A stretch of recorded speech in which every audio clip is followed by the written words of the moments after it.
people. Joining us on the Western Hotline is Joe Marino of the Locked On Bills podcast and many other podcasts. We can get to Locked On NFL Scouting. He and I do the Bill Squad show with Jerry Ostrowski as well. Joe, good morning. After all that, James Cook shows up. Yeah, he certainly does. The Schefter report, I'm not sure what his time frame is for a while, maybe just a few hours, but interesting to see those reports come out and kind of priming us to believe that maybe he wouldn't be there. And then he's there and does a press conference, which I give him credit for. He didn't have to do that. And it seems like for now, things are okay. Yeah. The Schefter report, him saying over the weekend that it would be a while, at least in his mind, for Cook. I wonder how much of Cook showing up surprised people around the league, because typically, I mean, we saw this yesterday in other franchises, when a star player is looking for a big contract. I mean, the more typical route seems to be the holdout, at least up until training camp. Well, yeah, we definitely saw several players across the league not report to mandatory camp. Trey Hendrickson, T.J. Watt, Jonnu Smith, Jalen Ramsey. Those are all veteran players. There's a lot of players just like James Cook that are entering their fourth season. They were extension eligible after their third season, and they're there, right? Sauce Gardner with the Jets, these other guys that are in the same position, these guys on rookie deals, they show up. These veterans that have, made a bunch of money in the NFL, that have a little bit more of an argument, I think, are the ones that are holding out of these mandatory camps. So I think that's where we've kind of seen some differentiation between who's there and who's not there. Joe, a conversation you and I have had, and this is probably the next stage of Cook, and maybe he and his agent are having this conversation with Brandon Beane or the coaching staff, and that's a little bit of what can he do? What is the road to an extension? Because it might not just be money. It might be the role that the Bills want him to play versus the role he thinks he can play. He might think he's a three-down back. He might want to get better at pass protection. He might want more snaps. But if they have him in a rotation and they don't trust him in that game, then you'd almost say to him, like, listen, you're probably never going to be a $15 million back to us. Do you think that there's stuff he could do, he could work on? Do you think he could really take a road where he could impress them enough to want to give him that kind of money? Well, I think it's challenging for that to happen in Buffalo, because my expectations for James Cook is for him to have around 250 touches, probably 1,200 to 1,500 yards. The touchdown numbers will be interesting because, he didn't get a lot of inside the 5 carries. His touchdowns came because he was able to hit some home runs. I don't know if that's a sustainable method of getting touchdowns. I think last year was more of an outlier year in that capacity. But the way that I look at this is it's a benefit to the Bills and to the backs in season that the Bills do have kind of a 50-25-25 split. And we've heard Sean McDermott say in the past, it's not good for one back to really carry the majority of the load. I think they want to have multiple guys involved.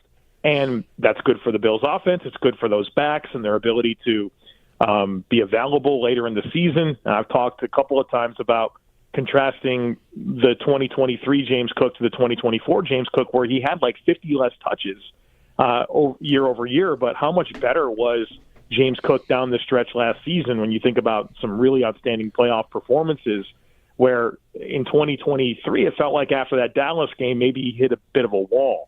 And so I think it's all beneficial. What it's not beneficial to is for the contract conversation. And James Cook came out and said during the press conference yesterday that he doesn't look at snap count percentages, which I think is probably necessary to understand why he's not getting the money he's after. But I think that the Bills are reluctant to have a back that plays 70-80% of snaps. I think they like attacking this from a multi-pronged approach and allowing them to use different skill sets, allowing backs to be more healthy and durable later into the season. And I think that's how the Bills want to deploy their backfield. And so that kind of flies in the face of the opportunity that would exist this year to show more, because I don't think the Bills want him to. I think they want him in this 50% role and, for him to be available throughout the entire season and late into the postseason. Right. His size I'm thinking about as you're talking this way too, because he has held up completely fine. There's been no issues about his health and, him holding up through a season. But, right, like, if you make him a back that plays, 70-80% of the snaps, and now he's pass blocking more than he has, and, he's maybe playing in more Ray Davis situations than he did before, would you expect that to continue, or would you even just want to take the risk? Like, what's the point of taking that risk, I guess, through a regular season when, a lot of this is about January anyway? Yeah, I mean, we're talking about James Cook's 5'11", 190. That's a tall, lean build. For an NFL featured back. When you look at these guys that play all the snaps, they're a lot more dense with their builds. And I don't know that. I mean, James Cook's a good football player. There's just some limitations that exist with him that are prohibitive for him being a true 75% of snaps back. And I think some of the size components matter, especially you're talking late season football. So I don't want to sound like I'm trying to bash on James Cook. I think he's a very, very good football player, but I think that there's a lot of complicating factors for the Bills in meeting what we believe his contract demands are. That said, Joe, let's talk about the player that he is. He'll be here for at least one more year, and then, the conversation kind of renews. But the style of runner that Cook is and the way the Bills block in the run game, how good of a match is it? I mean, we know Ray Davis is there and Ty Johnson is there, and, they have a running back by committee. But how about the style that Cook presents and why it's so successful? Yeah, James Cook's an outstanding zone runner, and it's something that he's improved at over the course of his career. I think that was really the biggest thing that I noticed year 2 to year 3 jump was just his feel for zone. And, zone running is very interesting because there's not a defined track. There's things that you read off of, and then you get downhill. You're anticipating creases, and James Cook does a very good job of that, and especially with the cutback zone runs that the Bills set up. And so structurally how the Bills block it is great for James Cook. And I think that's the way it should be. You should block things and set up things that favor the style of running back that you have. So if the Bills were to not have James Cook, I think that their run schemes would look a little bit different, but that ability to navigate zone runs is really a high-level trait of James Cook, and the Bills set it up quite well for him. And I think that the Bills, if they didn't have James Cook, would have to change a little bit structurally how they run the football because I like Ray Davis and Ty Johnson. They're just not the zone runners that James Cook is. And so that's kind of how that marriage works, and the Bills would have to change some things structurally with how they run the football because James Cook is that outstanding zone runner. Joe Marino with us on the West Her Hotline. Not that these guys are holdout stories or anything, but mentioned earlier in the week, Joe, that both McGovern and David Edwards are going into contract years as well, potential contract years. When you think about the Bills and their run scheme and their success up front, like the tackles are always the first two names that come up because, they might just be the best, two players outside of Josh Allen on the offense. But those three in the middle, I don't even know if you need to take the jump to which ones should they prioritize keeping going forward, but when you're looking at the Bills' ground attack and pass protection, how solid do you see those three inside pieces being, more specifically than just the whole line? Well, I think that they are really important pieces, in particular with the run and the pass. Honestly, when you think about how the Bills like to run a lot of inside zone, a lot of duo. They will pull their tackles. And a lot of that, you need some power players inside. And O'Cyrus Torrence is a guy that, can sustain blocks in the run game, that can create displacement and movement in the run game. He complements both the zone runs and the gap runs where there's a lot of pulling involved. That they need him to be able to sustain those blocks. And so he's a really important anchor point in the run game. I would say in pass pro, I think that's where there's some room for growth. With that middle three, the Bills like to use a lot of five-man protections, which means that they don't help their offensive line. They know you have 5 offensive linemen, a quarterback, and 5 eligibles. If you have 5-man protections, that means that there's no extra help for the offensive line, and you're maximizing the eligible receivers that go out for routes. And they want that menu to be big for Josh Allen when he's reading the field. And that puts a little bit of stress on this offensive line. And you see, obviously, I think Brown and Dawkins are really high-level players, particularly in pass protection. And they can handle that. But you're not getting backs frequently stepping up and helping with that pocket depth. And where I think you see the Bills' offensive line stress the most is against those interior pass rushers, against teams that will dial up creative and exotic blitz looks and pressure looks with how they challenge that middle three.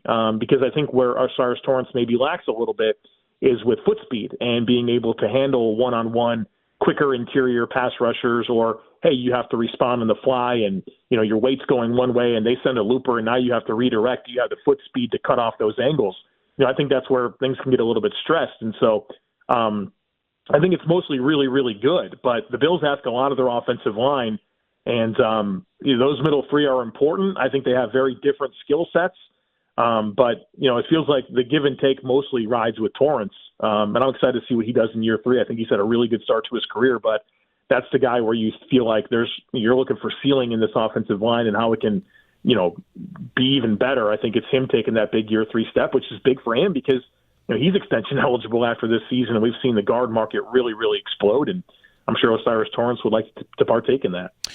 Joe Marino. Joe, as we get to training camp, mandatory minicamp, we've seen some injuries, some guys popping up here and there, but there's not much indication any one of these injuries is serious enough to drift into training camp. And I want to get to one player that missed reps last year and I think should be a real big focal point this year in training camp. That's Cole Bishop, who rookie second-round safety, who they have clearly a lot of belief in to take that highly.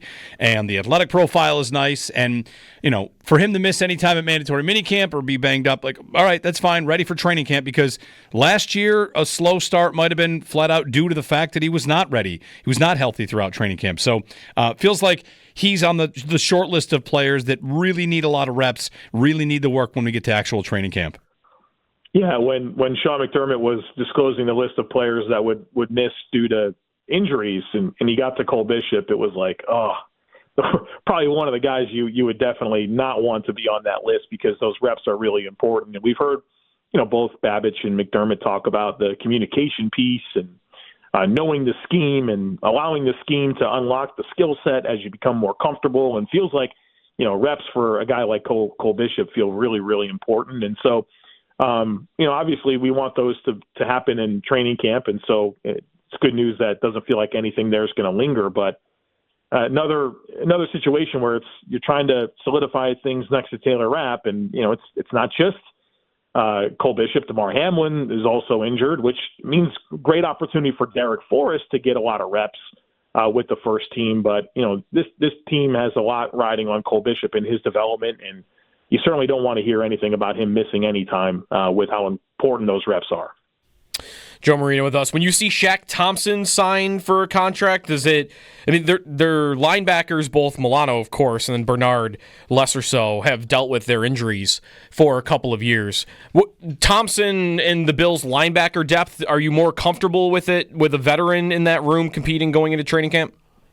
Yeah, it certainly doesn't hurt. I've liked Shaq Thompson for a long time. He's a good NFL starting linebacker, obviously back-to-back year-ending injuries that are pretty significant, the fibula and an Achilles. Those are not great. You're 31 years old. That's not a great formula. But you look at the Bills' linebacker room, and outside of Matt Milano, they're technically all on rookie deals.